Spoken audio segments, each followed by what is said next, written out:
Coming up on MHK All Day, we'll take a look at what's happening in the MHK music scene.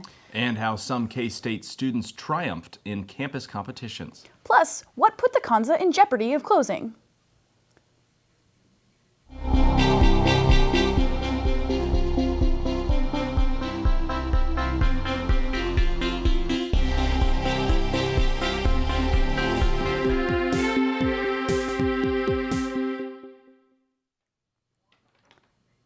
Thanks for tuning in to MHK All Day. I'm Evan Penner. And I'm Callie Ogborn.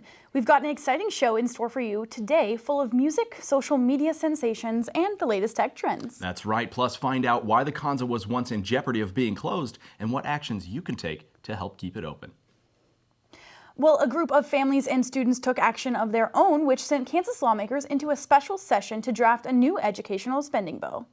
The new bill will put $534 million into Kansas schools and will provide money to fund student ACT and work keys testing. Manhattan Representative Sidney Carlin says the base number of legislators inserted into their formula was less than even the lowest number they had initially talked about. That is why she says she was one of 2 local representatives to vote no on the bill.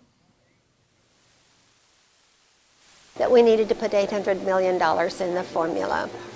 Then Dale Dennis, who works with us with the legislature and is the Deputy Commissioner for Education, had kind of said, you know, maybe $600 million might do it. The governor's recommendation was $600 million. And then we had the study that was commissioned by the legislature, which said we needed $1.2 billion to $2.1 billion to reach our goals. And this doesn't satisfy our goals. And it is even below the lowest figure that we were working on. In 1968, Manhattan, and more specifically Kansas State University, had one of its most memorable and fascinating years ever. The entire school year is documented in the exhibit Best of Times, Worst of Times, K-State in 1968. The exhibit that runs through the fall is on display on the 5th floor of Hale Library. It examines all the happenings at K-State from that year, with speeches from Martin Luther King Jr. and Robert Kennedy taking the center stage. The exhibit also examines campus protests against the escalating Vietnam War and the first ever African-American homecoming queen at K-State. The exhibit has handwritten letters and documents from 1968, helping visitors better understand the social and political implications of the time. We decided to do an exhibit on 1968 because we recognize that it's 50 years since then. A lot of things happened at K-State that were fairly significant. Martin Luther King came to campus, Robert Kennedy, Nelson Rockefeller, a number of presidential candidates, Nichols Hall burned, the football stadium opened. So all of those things we recognized there's a lot of significance. And so we went through and looked at ways that we can thematically pull together some of those ideas. Callie, I know you love the outdoors, and especially the Kanza Prairie. And that's really true, and I was surprised to learn that it was once in jeopardy of being shut down. That is true. Emma Carter from Channel 8 News has more on why the Kanza was almost closed and what you can do to help keep it open. Many people view the Kanza Prairie Biological Station as a way to get outside and enjoy the fresh air. And with warmer temperatures moving in, the Kanza should be expecting an uptick in visitors. However, with those visitors comes the possibility that many of them will disregard some of the Kanza's key rules. This was the case last year and almost led to a closure of the prairie to the public. The Kanza has 3 main rules: no pets, no littering, and no leaving the trails. As you can see, the Kanza has many signs posted telling visitors exactly what the rules are and where the trails lead. Officer Bradley Millington explains what happens when someone sees a rule being broken and reports it. If the public is out there and sees something that's against the rules or against the law, they just need to contact us, report it to us, and we will respond out there for the report. Officer Millington also explained that officers will sometimes be in the area just to keep an eye out on the public and to make sure everything is in order. If people do not follow the rules set in place, it is a real possibility that the Kanza will be shut down, stopping all who use the Kanza for recreational purposes. Local student Victoria Kimbrough believes that it would be a shame to shut down the Kanza and shares why she likes coming. It's a lot of fun to come out here and just relax, after a busy day or busy work week. The Kanza Prairie is currently open to the public between the hours of 6 a.m. and 9 p.m. 7 days a week. In Manhattan, I'm Emma Carter, Channel 8 News. To report someone breaking these rules, you can call the Kansas State Police Department at 785-532-6412. Another thing I know that you're an expert in is severe weather. I know a thing or two, but so does MHK All Day reporter Blake Reed, who's got some helpful tips for college students who may not know where to go in the event of severe weather. Every year, the Midwest starts to see an increased amount of severe weather. This severe weather can include thunderstorms and even tornadoes all across the Midwest. Depending on the size of those tornadoes, they can cause an extreme amount of damage to communities, and if the proper precautions aren't taken, they can even cause death. That is why it is important that when you hear the tornado sirens going off around you, you know the proper way to take shelter. And being a student living in a dorm or an apartment, you may not always know what you need to do when those sirens go off. I think so. I don't really know about in my apartment, because in the dorms you would just go into the basement as low as possible. But here I'm on the second floor in an apartment, so I don't really know where I would go in case of a tornado. Yeah. To better help prevent injury or death, I put together a few tips on how you can assure that you stay safe during a tornado. As soon as you hear the tornado sirens go off, you should head to the basement if you have one. If not, you should go to an inner hallway or small room without windows, such as a bathroom. Second, get under a sturdy piece of furniture and use your arms to protect your head or neck. Third, if you are outdoors or driving, get out of your car immediately and take shelter in a nearby building. And if that is not possible, lie in a ditch or low-lying area away from your vehicle. Many hospitals and churches offer shelter during severe weather, so if you don't have a basement or a safe place to go when severe weather strikes, make sure you plan ahead, so once you hear those sirens, you can make sure you can get to a safe location. From Manhattan, Kansas, I'm Blake Reed, MHK All Day. Well, those tips will certainly come in handy. We have had some pretty wild weather changes this week. Yes, and the weather has been so crazy and it's just going to get crazier. But I do know one thing you shouldn't do during a tornado, and that's going outside and flying a drone. I would probably recommend against that, but you should tell that to our resident tech expert, Macy Burnings, who happens to have the scoop on the latest technology trends. Macy. Today we are taking a look at 3 tech pieces most popular among college students. The first piece of tech we will be looking at is the Series 3 Apple Watch. The 3rd generation of Apple smartwatch was released in September of last year. The Series 3 added longer battery life and cellular capabilities, allowing you to take calls without an iPhone paired. The watch also doubles as a fitness tracker, collecting fitness data such as steps taken and calories burned. Our next piece of tech is what we're using to film with right now. Drones like this DJI Phantom 3 have started becoming more affordable with the increasing innovation of drone technologies. Camera drones allow budding videographers to get aerial footage to ascend their video quality to the next level. They are perfect for capturing an adventure while camping or making little Jimmy's birthday video epic. Most drones now have cameras that shoot in 4K resolution and others that can fold up into a pocket. Our last piece of popular tech has received a lot of controversy. The Juul vaporizer has increased in popularity among college students in the last year.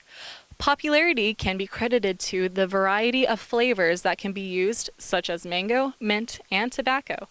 While vaping is safer than inhaling smoke, it still contains nicotine, which is known to be highly addictive. Those who have asthma or other lung conditions should not use a Juul or other vapor devices. In Manhattan, Macy Burning, MHK All Day. Well, as you can see, I have hopped on the Apple Watch train. Any of those catch your eye, Kelly? Well, my personal favorite is the drone because those cinematic wide shots are amazing. And I mean, who doesn't love flying cameras? That's right. Coming up after the break, we look at who came out victorious in the competitions on campus. And we have a special edition of the MHK Community Calendar, so stay tuned.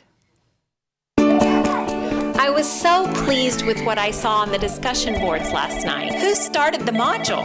K-State Global Campus offers flexible online learning, the same name brand education, quality programs, and recognized award-winning professors with the flexibility to fit your life. Here you are, sir. Can I get you anything else? For your comfort and safety, light baggage must be stored in the overhead. K-State Global Campus. Always on, always there. The best kept secret in Manhattan is not a secret anymore. I'm Wyatt Thompson, the voice of the Wildcats, and welcome to JP's Sports Grill. With daily chef-inspired specials, a full bar, and a diverse menu that has something for everyone, this place is guaranteed to impress.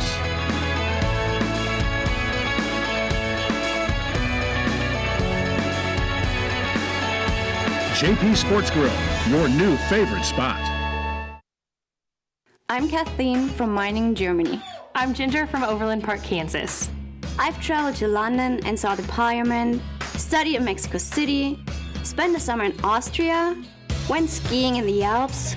Oh, and I visited the Eiffel Tower in Paris. Well, I've been to the world's largest ball of twine. Can we go? Of course! Become an international buddy today and develop new friendships and experience different cultures. Up next, the world's deepest hand-dug well. Is it near the Grand Canyon?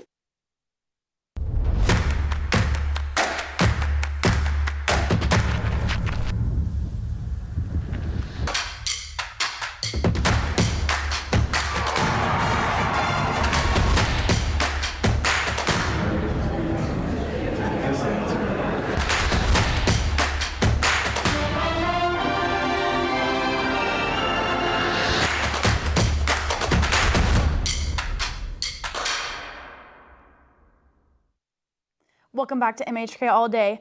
Those who are fans of singing competitions got a special treat this past Friday when the K-State Union Program Council hosted a competition of its own. Margo Coltrane has the story.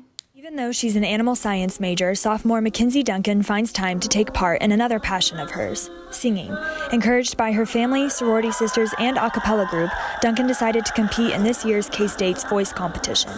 Some of my other friends have done the voice, so they were like, you should totally do it, it's really fun, I feel like you might win it. And I was like, I don't know about that, because there's a lot of talent in K-State, so. K-State's Voice, hosted by the Union Program Council, has stayed true to the popular TV show model, from blind auditions with spinning chairs to team selections. I think this is going to be a great event. I'm excited for all the contestants. They should be good. I loved them all at the live audition, so I'm really excited. The competition has lasted over several weeks, where it went from 25 contestants down to 15, down to tonight, where the judges will look at the top 8, sit at these tables, and decide who is the final winner of the grand prize. After each contestant performed and was judged at Friday's live show, audience members were encouraged to vote for their favorite singer, while the judges deliberated among themselves on who they thought should be the winner. Duncan won the People's Choice Award, which also sealed her fate as the overall winner of the competition and as the recipient of a grand prize of $250. I kind of just blanked out a little bit. I was like, I won? I was very confused because I knew that like the other 2 people that were up there with me were really amazing, and I honestly did not expect it, so. In Manhattan, I'm Margo Coltrane, Channel 8 News. That looked like an absolute blast, Evan. How did we miss that? Well, personally, I had my eye on the Miss K-State pageant. On Tuesday, women from 22 sororities and campus organizations gathered to compete for the title of Miss K-State. This pageant is the 6th annual fundraiser of its kind, put on by the Kansas State chapter of Delta Upsilon Fraternity. Proceeds go toward the Global Service Initiative to benefit children in Jamaica. The young women showcased a variety of talents from singing to softball throwing, as well as a skit based on their future career and a question and answer round. In the end, Charles E. Fowler from the Union Program Council took home the crown. 2018 Miss K-State is none other than Charles E. Fowler.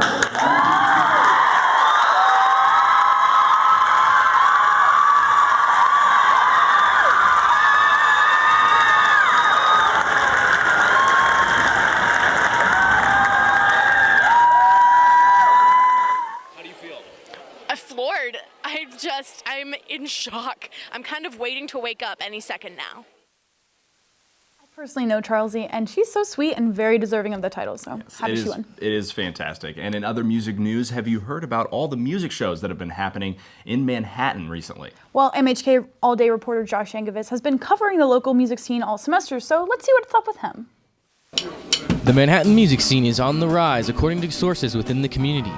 Over the past month, the city has seen dozens of performances by acts from around the country. When you think of, Kansas, you don't think of a good music scene for like alternative and indie music, but... So how would you describe the Manhattan music scene right now?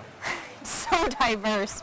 There's so much out there that you have no idea exists. K-State's own 91.9 KSDB kicked off April by hosting its own house show, bringing in bands from Kansas City and Lawrence. Bridget Lynch was one of the organizers and says that after months of planning this DIY-style show, it was both the music and the people in the audience that made it all worth it. The people who are in the audience are usually the people who are also doing music in the area, and getting to know them and getting to know their sound, getting to know the punk side of Manhattan and what's really out there to discover is just amazing. As a member of KSDB since 2014, Lynch says that the love for music inspired her and those at KSDB to showcase an endless range of genres from across the nation. The Manhattan music scene is a community of artists and musicians. Shows like the one hosted here by KSDB provide an opportunity for music fans to see and hear bands that they might otherwise miss. I'd say the importance of the night is just coming out and just recognizing hardworking, talented musicians who just love music, who love performing in front of a crowd, and it's great. Like I'm real happy with the results. The house is packed. It's a good time, and if you're a student, you can forget the worries of school and all. Within the scene, KSDB is one of the many supporters that bring acts from outside of Manhattan, but supporting local is always a priority. In Manhattan, I'm Josh Yankovic, MHK All Day. Sounds like such a good time, Evan. It does indeed, and it's a good time for music in Manhattan in general. Here with a special edition of the MHK Community Calendar, MHK All Day reporter Anna Christensen will tell you when and where you can catch some of Manhattan's hottest acts. Anna. Thanks, Evan. We're switching up a little bit today and taking a look at what's going on next week in the MHK music scene. There's a lot going on, so let's get right to it. On Saturday, Joy Camp will be live at the Varsity Truck at 9:30 p.m. Joy Camp has headlined the Opus Band Showcase for the past 2 years and is back to their new single, Eyes. The event is free and open to all ages. On Tuesday, Auntie Mae's is hosting Pink Fuzz with Headlight Rivals. The event kicks off at 9 p.m. and admission is $5. You do have to be 21 or over to enter. K-State's professional a cappella group In Accord will be hosting their last concert of the year on Wednesday at University Christian Church. The concert starts at 8 p.m. and tickets are just $5. If you're looking to enjoy some rock and roll Thursday night, look no further than the Bluemont Lounge. The band, The Sounds of Many, will be performing at 7 p.m. The event is free and open to the public. On Friday, you can start your weekend off with some Americana and rock and roll music at R.C. McGraw's starting at 9 p.m. Drunken Roots, along with the Brady Weston Band, will be performing. Admission is $5 and you must be 18 or over. And on Saturday, come out to the Sisters of Sound record store to celebrate Record Store Day. Doors don't open until 10 in the morning, but if you want donuts and coffee, be sure to get there at 9 a.m. There will be multiple performances throughout the day starting at 1 p.m. You can also do some shopping as they will have some limited edition vinyl releases and much more. That's all we have this week on the community calendar. Back to you, Evan and Callie. Coming up in sports, what went into one K-State basketball star's decision to go pro? And find out how KU has been tied to the NCAA's recent corruption scandal. We've got the details coming up after the break.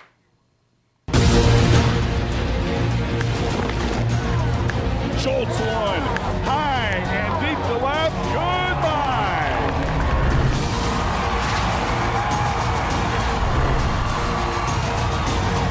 Shot to right, K-State's going to try and score two. Another play at the play, but this time Brennan slides past the tag. And Brad Hill is the all-time winningest coach in K-State history.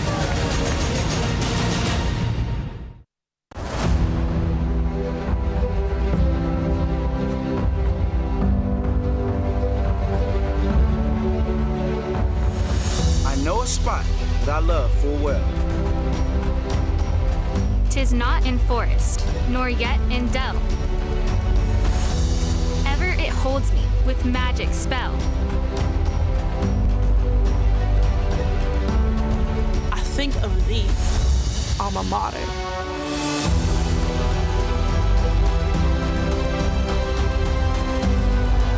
We'll carry thy banner high. Long, long, may thy colors fly. Loyal to thee, thy children will swell the cry.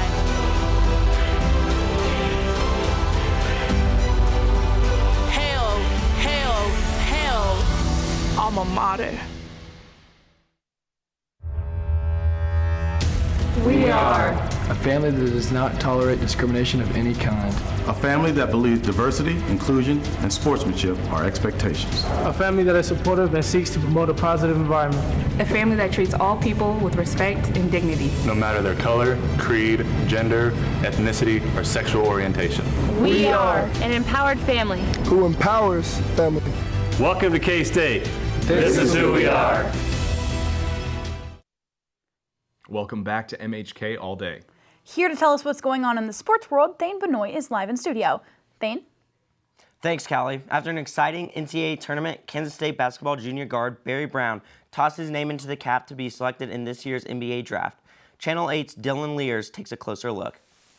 After a season that saw Kansas State basketball reach the Elite Eight for the first time since 2010, last week left many K-State fans bittersweet as junior guard Barry Brown announced that he would enter the 2018 NBA draft, although without hiring an agent. No, I'm just trying to hear what they got to say. I mean, if it's some great stuff, then you never know what's going to happen. But I'm just trying to see what they're going to say to me. I thought I had a better year, and so I wanted to test the waters to see what they thought about me. Yeah. Coach Weber would love to have Barry Brown back for his senior year, but he also knows playing in the NBA is an opportunity you can't turn down. I've talked to his dad quite a bit, and his dad's a little more old school, and I don't know about this stuff, but we talked the other day, and he said, Coach, he's coming back, but he wants to, see what's going on and see what's out there. But if he plays that well, we've done our jobs as coaches to get him ready, and that would be a positive. Current NBA draft boards, including this one from NBADraft.net, have Brown listed just outside the second round at 63. Were he to come back to play next year, his draft projection following his senior year would move all the way up to going 34th in the second round of next year's draft. Brown's addition to next year's lineup would add to already high expectations from fans and national media on K-State's chances in the Big 12 and next year's NCAA tournament. In Manhattan, Dylan Lears, Channel 8 News. Since Brown didn't hire an agent, he has until 10 days after the NBA Combine to withdraw and return to K-State. Controversy has struck the University of Kansas basketball team. According to reports from WIBW-TV, the families of two players received illegal payments from Adidas, as long as that player would commit to an Adidas-sponsored school, which is a violation of NCAA rules. As of now, the names of the players and their families who were involved has not been revealed. That's all we have in sports today. Now we send it back to Callie for What's Trending. Callie? Thanks, Thane. Welcome back to MHK All Day, and welcome back to another rendition of What's Trending, the segment where humanity's worst self is reflected in memes and internet humor. The internet lit up with debate this week when this Tennessee college student posted this: "I don't take normal graduation photos," with a pistol shoved in her pants. Renditions of this tweet have been posted all over the place, like this one featuring a lizard in place of a pistol. At least a lizard can't shoot you in the foot. In other news, the Kardashians have added a new demon. I mean baby. Sorry. Khloe gave birth to a baby girl with Cleveland Cavaliers forward Tristan Thompson. Drama arose recently speculating that Thompson had cheated while she was pregnant. Honestly, though, they should all just stop producing offspring. Just all of them. Next up, good old boy Mark Zuckerberg testified in front of the Senate Judiciary Committee on Wednesday about recent allegations of extensive data gathering on Facebook's almost 90 million users. The Zuck didn't have a lot to say in terms of answers, but the hearing did produce tons of memes, like this one. "Man, MySpace Tom is really killing it over there on MySpace Island, drinking daiquiris and not destroying human social interaction. I just want to put a song on my profile page. That's all I want, Facebook. Really? Yeah." The last item on our trending list this week is mayo chup. Or is it tomato? Or catch-an-A's? Anyway, it sounds gross, but apparently 55% of people want it, so I say let them eat mayo chup, I guess. That's all I have trending this week. Back to you, Evan.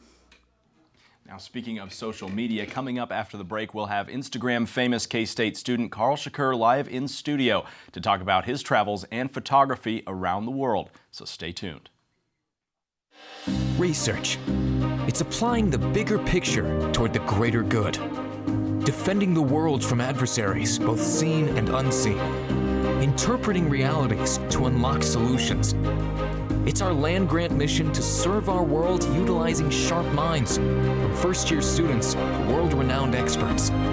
What makes research so strong at Kansas State University? Vision, progress, you.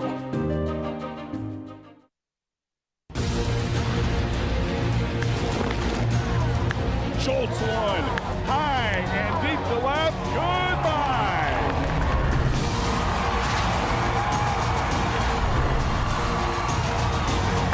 Shot to right. K-State's going to try and score two. Another play at the plate, but this time Brendan slides past the tag. And Brad Hill is the all-time winningest coach in K-State history.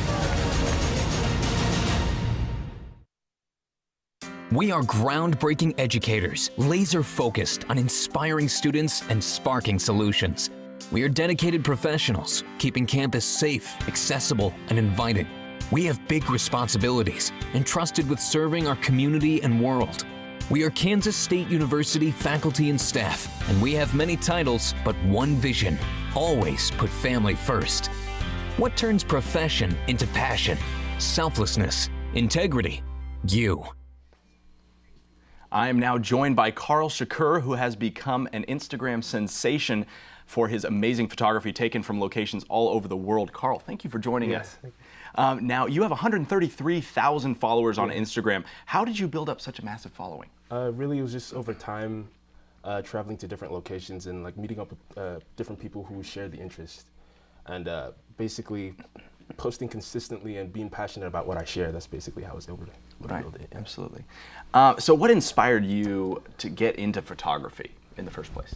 Initially, my dad just bought me a camera over Christmas holiday, and I just started to try it out. And basically, it was a way to keep in touch with friends from high school who, traveled all over the world. And I started sharing more of my stuff consistently, and I found this whole community of photographers who, are very passionate about, taking photos and stuff. And I slowly got drawn in, and travel is addictive. Like getting the high of seeing a beautiful sunrise or a beautiful vista, like completely dragged me in, and I couldn't get enough of it. That's basically awesome. That's awesome. And so something like this, it obviously takes time. How long have you been doing this? You mentioned your dad got you a camera. How long have you been doing this? This is I think my 4th to 5th year in photography, but I think this is about my 2nd year being serious in it. Mm-hmm.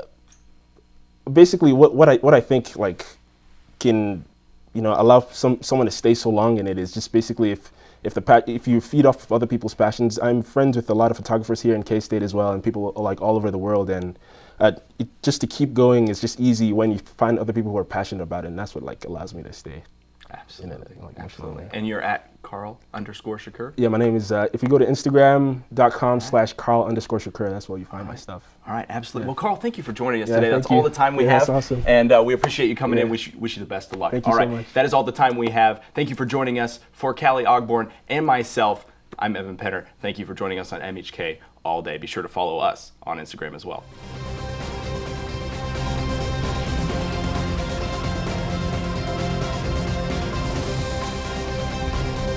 This is Channel 8 News.